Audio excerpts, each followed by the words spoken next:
Kalau dalam istilah pondok pesantren yang udah pernah mondok, itu ada istilah gasap. Gasap itu punya temennya, barang temennya itu dipakai tanpa sepengetahuannya, itu gasap. Perbuatan itu dinilai haram meskipun dipakai untuk ibadah. Contoh, umpama di musola ini ada topi Pak Iwan. Topi ini nggak diwakopin. Begitu kita sholat nggak pakai kopiah, pas sholat kopiah Pak Iwan kita pakai, itu namanya gosip. Punya orang tanpa izin kita pakai buat sholat, akhirnya apa? Mengambilnya barang orang itu yang bukan milik kita, itu namanya gosip. Gosobun, ghain dot ba, gosobun, sot, itu nama bab gosip.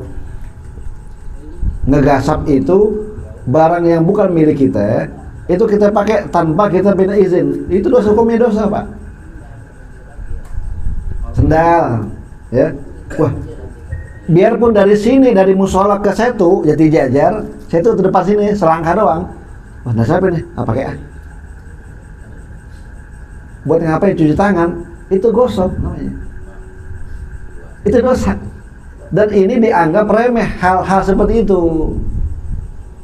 Sejadah Ustaz Yayat nih, orang nggak ada, pakai ini nggak apa-apa buat sholat ini. Itu gosok. Sejadahnya itu yang kita ambil itu jadi haram. Jadi ada apa sendiri, Pak? Karena sajadah ini punya seseorang, meskipun buat sujud dipakai buat sholat, nggak sah sholatnya dan nggak sah juga sajadahnya. Gosok. Bagaimana menghindari itu? Bilang Pak Iwan, sewaktu-waktu saya sholat nggak ada kopiah, saya minta izin, saya boleh pakai kopiah Pak Iwan. Oh, silakan pakai aja.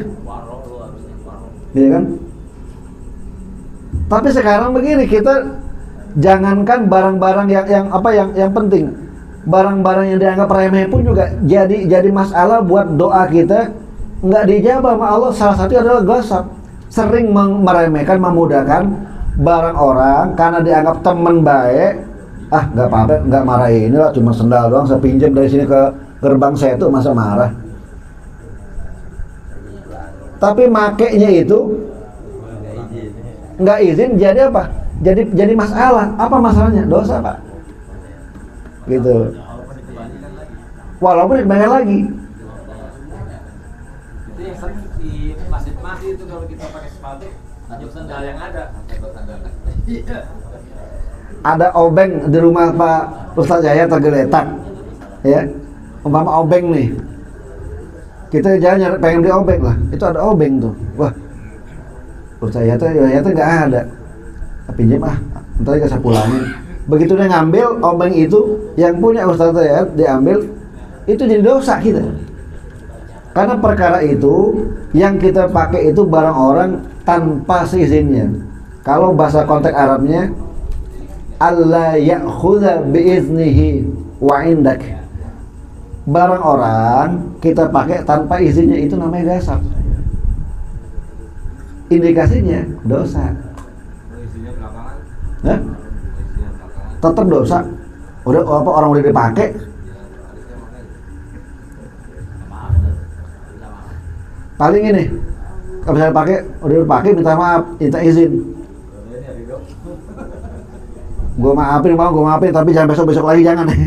Kecuali silakan sarung ini saya wakafkan, itu bebas.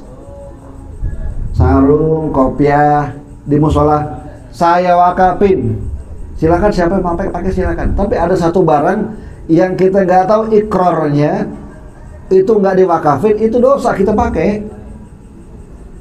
Kalau Gitu. nggak tahu gimana gitu. Kadang-kadang kan gini ya, manusia punya niat baik, cuman karena tidak taklim, ya kan, lalu di majlis, kadang-kadang dia niat baik itu, ini taruh ini untuk dipakai bersama, cuma tanpa ada izin. Nah itu tetap berdosa. Yang namanya nggak tahu, itu dimaaf. Namanya nggak tahu, dimaaf. Tapi kalau udah tahu tentang sebuah masalah, perkara ini haram, dosa, tapi masih kita remehkan, ya ada konsekuensinya tentunya. meskipun buat ibadah, meskipun buat ibadah. Ya. Gitu Ustaz.